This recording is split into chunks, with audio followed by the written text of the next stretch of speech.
Students, तो last class में आप लोगों ने human I and the colourful world में आप लोगों ने देखा था ह्यूमन आई के पार्ट्स, कौन पार्ट्स कहाँ पर हैं और उसके हम लोगों ने फंक्शंस देखे थे।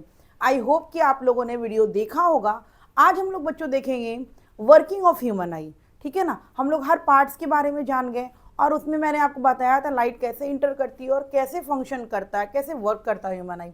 तो आज उसी को हम लोग थोड़ा सा डिटेल में जान करके उसके बाद हम लोग क्या करेंगे बच्चों, और आगे टॉपिक को स्टार्ट करेंगे। ठीक है ना, तो हम लोग इस टॉपिक में परसिस्टेंस ऑफ विजन भी कंप्लीट करेंगे। ठीक है ना, तो आप लोग लास्ट तक वीडियो देखिएगा, ऐसा नहीं कि थोड़ा सा देख करके आप स्किप कर लीजिएगा।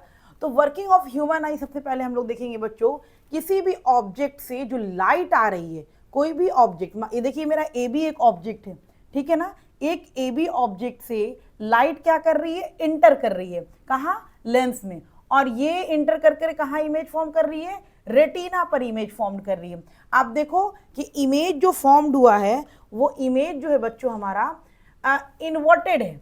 ए बी था तो ए डैश बी नीचे हो गया, मतलब उल्टा इमेज बना। तो रेटिना पर जो इमेज बनता है बच्चों वो रियल के साथ इन्वर्टेड होता है। ठीक है ना, लेकिन ब्रेन उसको इंटरप्रेट कर करके हम लोग को रियल और इरेक्ट इमेज देता है। ठीक है ना, तो सबसे पहले हम लोग जानेंगे बच्चों कि लाइट रे हमारी इंटर करती है और वो लाइट रे कॉन्वेक्स लेंस क्या करता है, रेटिना के पास भेजता है। और रेटिना के पास दो सेंसिटिव सेल पाए जाते हैं जिसके नाम मैंने प्रीवियस क्लास में भी आपको बताया था कि जो दो सेंसिटिव सेल हैं, एक का नाम है कोन और एक का नाम है रॉड। जो कोन कलर को डिटेक्ट करता है, रॉड और डीम और ब्राइटनेस को डिटेक्ट करता है। ठीक है ना, तो वही दो जो सेल है हमारा, वो क्या करता है, जो लाइट रे आ रही है उसको क्या करता है, ऑप्टिकल सिग्नल को चेंज करता है इलेक्ट्रिकल सिग्नल में, और हमारा ऑप्टिक नर्व के थ्रू क्या करता है, ब्रेन में भेजता है। ठीक है ना, तो जिससे हम लोग की इमेज फॉर्म्ड होती है। तो चलिए हम लोग थोड़ा सा लिख लेंगे। जैसे हम लोग, या तो आप लोग पूरा पैराग्राफ बना लो, यानी कि इस तरीके की 5 नंबर का क्वेश्चन है। डायग्राम ह्यूमन आई का जरूर कंप्लीट रखना, एग्जाम्स में हमेशा पूछते हैं। ठीक है ना, तो आप उसको भी याद रखना। और दूसरी बात यह है कि आप अभी हम इसको सिर्फ शॉर्टकट में आपको हम क्या कर रहे हैं, उसको लिख दे रहे हैं, क्योंकि इतना तो पॉसिबल नहीं है लिखना। और उसको आप लोग क्या करोगे, पैराग्राफ बना लोगे पूरे फंक्शंस का। ठीक है ना, तो पूरे फंक्शंस का पैराग्राफ बनाने का काम आप लोग का है। रेटिना डिटेक्ट लाइट रे। ठीक है ना, रेटिना डिटेक्ट लाइट रे,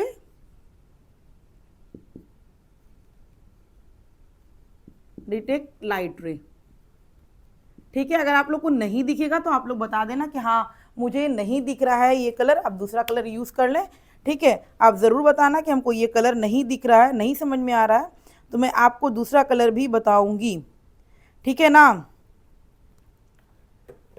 आप लोग को टेंशन लेने की बिल्कुल भी ज़रूरत नहीं है। आप लोग सिर्फ बताना कि हम लोग को दिख नहीं रहा है ये कलर, आप चेंज कर लीजिए। ठीक है, आप चेंज करने बोलोगे, मैं उसको चेंज करके आपको दूसरा कलर से यूज़ कर लूँगी, ताकि आप लोग को हर एक चीज़ जो है क्लियरली दिखे। ठीक है ना, क्या करता है बच्चों, रेटिना डिटेक्ट लाइट रे। रेटिना जो लाइट रे हमारी आ रही है, कोई ऑब्जेक्ट से लाइट रे इंटर कर रही है हमारे आईज में, लाइट रे इंटर करती है थ्रू कॉर्निया। ठीक है ना, कॉर्निया से इंटर करती है और ये कहाँ पहुंचती है, आई लेंस के थ्रू। एरिज और पुपिल, एरिज ओपन होता है, आपको बताया था मैंने। एरिज जो है डोर का काम करता है, इसको क्लियरली मैंने प्रीवियस क्लास में बताया है। जो बच्चे नहीं देखे हैं वो जा करके प्लीज़ देख लें कि आइरिस का क्या फंक्शन है। ठीक है ना, तो आइरिस का मैंने बताया था लाइट रे इंटर की थ्रू कॉर्निया, आइरिस और पुपिल के थ्रू, पुपिल के थ्रू इंटर करती है और आई लेंस तक जाती है। आई लेंस वो लाइट रे को क्या करता है, रेटिना तक पहुंचा देता है। ठीक है ना, रेटिना तक पहुंचा देता है। रेटिना का काम क्या होता है, कन्वर्ट रेटिना का काम होता है convert it into signal, convert it into signal. ठीक है ना, रेटिना क्या करता है, उसको सिग्नल में चेंज करता है। जो लाइट रे आई, इमेज फॉर्म हुआ, तो रेटिना के पास दो ऐसे सेंसिटिव सेल पाए जाते हैं जिसका नाम है कोन और रॉड। ये क्या करता है, ऑप्टिकल सिग्नल को इलेक्ट्रिकल सिग्नल में चेंज करके ऑप्टिक नर्व के थ्रू हमारे ब्रेन को पहुंचा देता है और ब्रेन जो है उस ऑब्जेक्ट को देख सकता है, इंटरप्रेट कर सकता है, ठीक है ना। तो ये क्या करता है, जैसे लाइट आई रेटिना डिटेक्ट लाइट रे कन्वर्ट इट इनटू सिग्नल, ठीक है ना, या कन्वर्ट इनटू सिग्नल नहीं रखते अभी हम, ऑप्टिकल सिग्नल नहीं कर रहे हैं, ठीक है। ऑप्टिक नर्व या यहां पर लिखिए, अब क्या हुआ, सिग्नल में चेंज हो गया, उसके बाद हमारा ऑप्टिक नर्व क्या करता है, optic nerve send optic nerve send signal to the brain, signal to the brain, ठीक है ना। ऑप्टिक नर्व जो है ये सिग्नल को क्या करता है, ब्रेन तक पहुंचाता है, ठीक है। और ब्रेन क्या करता है, create image, brain create image, ठीक है। ब्रेन क्या करता है, इमेज क्रिएट करता है। तो ये सिग्नल कौन सा है, ऑप्टिकल सिग्नल से, ऑप्टिकल सिग्नल से कहां, किस में जाता है, इलेक्ट्रिकल सिग्नल में, किसमें, इलेक्ट्रिकल सिग्नल में। क्या करता है, जो इमेज होता है हमारा वो ऑप्टिकल सिग्नल से इलेक्ट्रिकल सिग्नल में चेंज करने का काम करता है। कौन चेंज करता है, हमारा रेटिना पे जो दो सेंसिटिव सेल पाए जाते हैं, कोन और रॉड, उसका काम क्या है कि ऑप्टिकल सिग्नल को इलेक्ट्रिकल सिग्नल में चेंज करता है। देखिए, रेटिना डिटेक्ट लाइट रे convert it into signal, retina का क्या काम है, वो सिग्नल में कन्वर्ट करता है, यानी कि ऑप्टिकल सिग्नल से इलेक्ट्रिकल सिग्नल में कन्वर्ट करता है। अब वो electrical signal, optic nerve send signal to the brain, अब वो जो इलेक्ट्रिकल सिग्नल में चेंज कर दिया, अब ऑप्टिक नर्व का काम क्या है, वो सिग्नल को ले जाकर के ब्रेन तक पहुंचा देगा और ब्रेन उस इमेज को फॉर्म करता है। समझ में आ गई बात।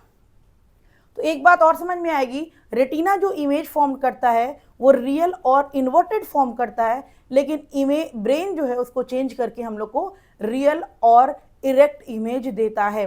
ये बात याद रखिएगा, रेटिना पर जो इमेज बनता है वो इन्वर्टेड होता है, लेकिन ब्रेन उसको इरेक्ट करके हमको देता है, ठीक है ना। आई होप कि आप लोग को वर्किंग ऑफ ह्यूमन आई बिल्कुल अच्छे समझ में आया होगा। तो वर्किंग ऑफ ह्यूमन आई आप लोग खुद से लिख लीजिएगा, light enter through the cornea, pupil के होते हुए आप लिखिएगा, लाइट इंटर कर रहा है कहाँ से, कॉर्निया से, पुपिल से इंटर करते हुए आई लेंस के पास जा रहा है, और ये आई लेंस जितनी भी लाइट रे सब रेटिना को पहुंचा दे रहा है। रेटिना के पास दो सेंसिटिव सेल पाए जाते हैं, कोन और रॉड। वो कोन और रॉड जो सेल है वो ऑप्टिकल सिग्नल को इलेक्ट्रिकल सिग्नल में चेंज करके ऑप्टिक नर्व के थ्रू ब्रेन को भेज दे रहा है, और ब्रेन जो है इमेज क्रिएट कर पा रहा है। आई होप आपको मेरी बातें समझ में आई होगी,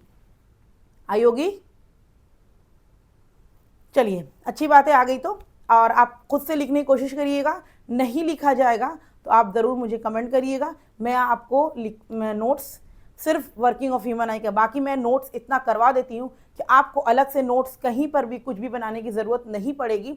बस आपको अगर ये वर्किंग ऑफ ह्यूमन आई का नोट्स अगर चाहिए होगा तो आप मुझे बताना, मैं उसमें अटैच कर दूंगी, कमेंट में उसका लिंक दे दूंगी, आप उस वहाँ पर से नोट्स लिख लेना, ठीक है ना। तो ये था बच्चों हमारा वर्किंग ऑफ ह्यूमन आई, जो कि एग्जाम्स के लिए इम्पॉर्टेंट टॉपिक है। एग्जाम्स के लिए क्या है बच्चों, इम्पॉर्टेंट टॉपिक से हल्के मत लीजिएगा, वर्किंग ऑफ ह्यूमन आई। और दूसरा क्या है, ह्यूमन आई का रे डायग्राम, ह्यूमन आई का रे डायग्राम मत छोड़िएगा, क्वेश्चंस आ सकते हैं, कौन पार्ट्स कहाँ पे पाए जाते हैं, किसके फंक्शंस क्या हैं, और वर्किंग ऑफ ह्यूमन आई क्या है। इतना कर लीजिएगा, इस चैप्टर से ज़्यादा क्वेश्चंस नहीं आएंगे, ठीक है। प्रैक्टिस, देखिए मैं हमेशा ही बताती हूँ कि हाँ ये टॉपिक इम्पॉर्टेंट है आपका, एग्जाम्स में इसे क्वेश्चन पूछते हैं, आपको पढ़ना सब है, ठीक है ना। ऐसा नहीं कि इंतज़ार में रहेंगे टीचर के कि लास्ट में मुझे वो क्वेश्चंस आउट कर देंगे, ऐसा कुछ नहीं होता है, ठीक है ना। टीचर भी वो क्या करते हैं, वो कुछ क्वेश्चंस कुछ साल के देख करके उसमें से कुछ आइडिया लगा सकते हैं और कुछ नहीं कर सकते हैं, ठीक है ना। ज़रूरी नहीं कि जो टीचर क्वेश्चंस बता रहे हैं वो आ ही जाए एग्जाम्स में, ऐसा नहीं हो सकता है, ठीक है। तो अब बच्चों हम लोग देखेंगे नेक्स्ट टॉपिक जो है बच्चों हमारा, वो है परसिस्टेंस ऑफ विजन। क्या है, persistence of vision. persistence of vision, persistence of vision, persistence of vision बच्चों आप क्लास 8 में थोड़ा बहुत नाम तो जाने ही होंगे, पढ़े भी होंगे, ऐसा बात नहीं है, पढ़े भी होंगे, लेकिन शायद याद नहीं रहा होगा, या अगर हम आपको बताएंगे तो आपको याद आ भी जा सकता है। तो ये आप पे डिपेंड करता है कि आपने कैसे पढ़ा है, ठीक है। बहुत कोई टेंशन की बात नहीं है, सब बच्चे पढ़ते हैं भूल जाते हैं, तो इसलिए मैं कहती हूँ रिविज़न ज़्यादा करा करो तो ज़्यादा अच्छे हर चीज़ याद रहेगी। तो हम लोग का नेक्स्ट टॉपिक जो बच्चों स्टार्ट होने जा रही है वो हमारी क्या, persistence of vision. Persistence of vision जो है कुछ है नहीं, बहुत आसान सी टॉपिक है। जैसे परसिस्टेंस ऑफ विजन हम लोग कहते हैं बच्चों,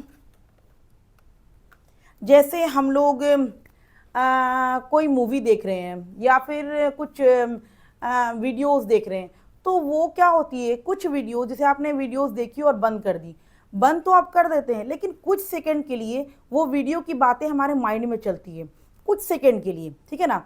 आप कोई वीडियो देखे या कुछ मूवी देख रहे थे, ठीक ना, आपने देखा मूवी बंद कर दी, जब बंद कर दी लेकिन कुछ सेकंड के लिए आपके माइंड में वो चलता है, तो इसको ही कहते हैं परसिस्टेंस ऑफ विजन। समझ में आया। और वो बहुत शॉर्ट ड्यूरेशन होता है, बहुत शॉर्ट ड्यूरेशन होता है, लेकिन रहता तो है ना हमारे माइंड में, तो इसको ही हम लोग कहते हैं परसिस्टेंस ऑफ विजन। किसको कहते हैं, कोई भी चीज़ हम लोग किसी को देख भी रहे हैं, कोई इमेज भी बन रहा है हमारे आँख में, तो वो तुरंत हमारे माइंड से रिमूव नहीं होता है, कुछ सेकेंड के लिए रह जाता है, तो इसको हम लोग कहते हैं क्या, persistence of vision. I hope कि आप लोग को मेरी बातें समझ में आई होगी कि परसिस्टेंस ऑफ विजन क्या होता है, ठीक है ना। ये ह्यूमन आई की एक एबिलिटी है। क्या है एबिलिटी, कि कोई भी चीज़ वो देख रहा है, अगर उसको बंद कर देता है तो कुछ सेकंड के लिए वो चीज़ उसके माइंड में रहती है, बहुत शॉर्ट ड्यूरेशन के लिए रहती है, लेकिन रहती ज़रूर है। तो इसको ही हम लोग परसिस्टेंस ऑफ विजन के नाम से जानते हैं फिजिक्स में। समझ में आई बात, persistence of vision. I hope कि आप लोग को समझ में आई होगी बात, और अगर नहीं भी आई होगी तो आप बताना ज़रूर कि मुझे नहीं आई, तो मैं आपको फिर से बताऊंगी। तो मैं इसको लिख देती हूं, it is the ability of human आई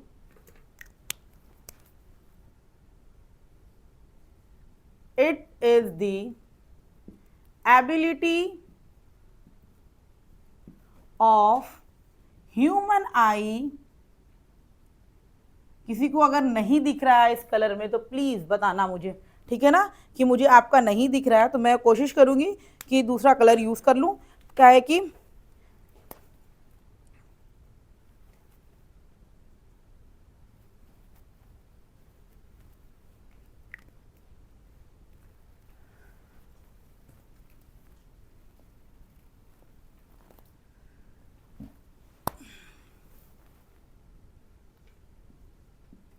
ये तो और नहीं दिख रहा होगा, बहुत लाइट है, ठीक है ना। तो मैं देखती हूँ कौन सा कलर आप लोग को अच्छे से दिख जाता है। चलिए मैं रेड से ही लिख देती हूँ। It is the ability of human आई। देखिए मैं क्या करती हूँ ना, नोट्स इतना लिखवाती हूँ आपको कि इसके बाद आपको नोट्स लिखने की जरूरत नहीं पड़ेगी, ठीक है ना। It is the ability of human eye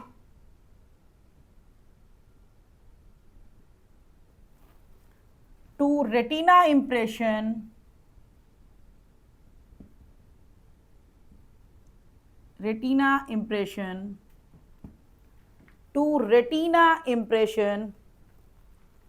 for a short interval of time,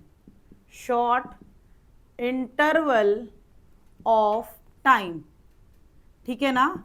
It is the ability of human eye to retina impression for a short interval of time about 1/16th of a second। समझ में आ रही बात, of uh second. यहाँ पर मैं कोई भी नई चीज़ नहीं लिख रही हूँ, और मैं इसको फिर से समझा भी दूंगी, आपको टेंशन लेने की ज़रूरत नहीं है। after the object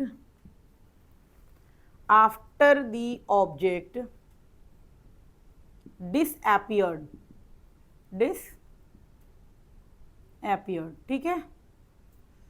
कभी कभी क्या होती है ना कि लिखते लिखते स्पेलिंग माइंड से स्लिप कर जाती है ना। तो वो हर के साथ होता है। देखो मैंने क्या लिखा परसिस्टेंस ऑफ विजन में, it is the ability of human eye, it is the ability of human eye to retina impression for a short interval of time about 1/16, 1/16। आप देखो कितना शॉर्ट ड्यूरेशन है, 1/16, ठीक है ना, बहुत शॉर्ट ड्यूरेशन। कितना शॉर्ट ड्यूरेशन है, 1/16 आफ्टर द ऑब्जेक्ट डिसअपियर्ड, यानी कि रेटिना पर इमेज जो है, कोई ऑब्जेक्ट है मेरे सामने, कोई ऑब्जेक्ट है, ठीक है ना, जैसे मान लिया कि आप पढ़ रहे हो, आप कोई वीडियोस देख रहे हो, कोई लेक्चर सुन रहे हो, तो आप क्या किए, आपका पढ़ने का अभी मन नहीं किया, आप क्या किए, उसको ऑफ किए। जैसे ही आप ऑफ करोगे, लेकिन कुछ सेकंड के लिए वो चीज़ आपके माइंड में रह जाती है, कुछ सेकंड के लिए। अब वो शॉर्ट ड्यूरेशन क्या है, 1/16 ऑफ अ सेकेंड। समझ में आ रही कितना शॉर्ट ड्यूरेशन है, लेकिन रहती ज़रूर है। बस इसको ही हम लोग कहते हैं परसिस्टेंस ऑफ विजन, हमारा फिजिक्स कहता है persistence of vision. I hope कि आप लोग को परसिस्टेंस ऑफ विजन बहुत अच्छा समझ में आया होगा, है ना। तो परसिस्टेंस ऑफ विजन समझ में आ गया आपको कि परसिस्टेंस ऑफ विजन हमारा क्या होता है। तो इसका कुछ पॉइंट देखिए, कोई क्या पॉइंट हो गया यहाँ पर, एक दो पॉइंट हम देख लेते हैं, एक दो पॉइंट हम बता देते हैं, ठीक है ना। Image stay on retina, stay on retina 1/16 of a second, ठीक है ना, इतना देर तक ही इमेज हमारे रेटिना पर रह पाता है जब ऑब्जेक्ट डिसअपियर होता है। क्लियर है पॉइंट। तो आप इसमें human I persistence of vision जो है आप याद रखोगे, और इतना इंपॉर्टेंट नहीं है ये, इसलिए 10th क्लास में लोग क्या करते हैं, परसिस्टेंस ऑफ विजन को स्किप कर देते हैं। ये मान के चलते हैं कि बच्चे 8 में पढ़ के आए हैं, लेकिन मेरा मानना है कि बच्चे 8 में बहुत कुछ पढ़ के आए हैं, उससे हमको मतलब नहीं है। हमको मतलब ये है कि बच्चों को मुझे हर एक चीज़ सिखाना है। परसिस्टेंस ऑफ विजन हमारे टॉपिक में, छोटे से टॉपिक में दिया हुआ है, तो दिया हुआ है तो इसका मतलब पढ़ना है, ठीक है ना। मैं ये मान के चलती हूँ कि 8 क्लास आप भूल चुके हो। क्लियर है persistence of vision, I hope कि आपका क्लियर होगा। तो रीजन क्या होगा, क्यों होता है persistence of vision, it is a reason, या आप इसको ऐसे भी लिख सकते हो, it is the reason behind the motion of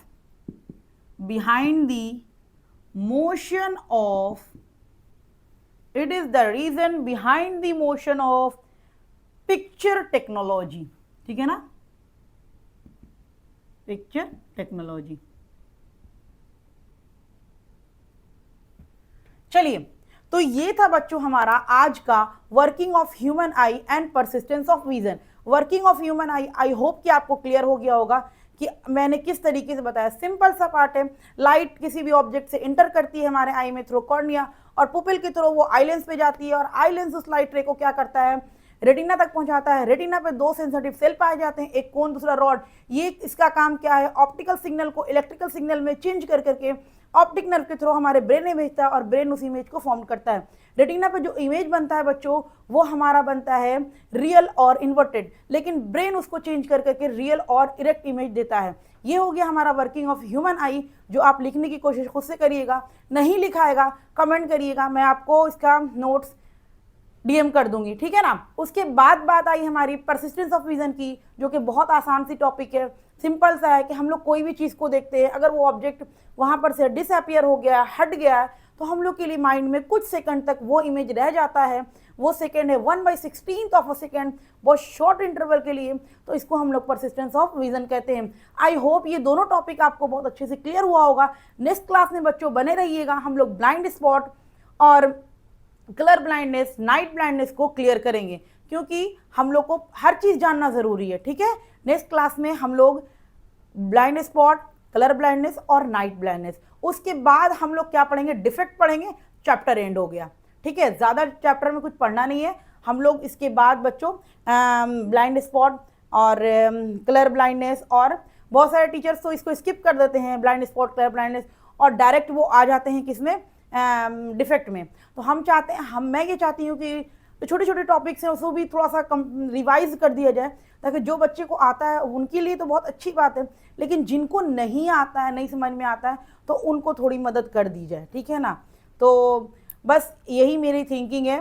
और इसके बाद हम लोग छोटे छोटे टॉपिक्स को और कंप्लीट करेंगे। उसके बाद लास्ट टॉपिक में हम लोग डिफेक्ट पढ़ेंगे और वो डिफेक्ट पढ़ते ही इस चैप्टर को हम लोग कंप्लीट कर लेंगे। उसके बाद नेक्स्ट चैप्टर हम लोग का स्टार्ट हो जाएगा। ठीक है ना? ओके।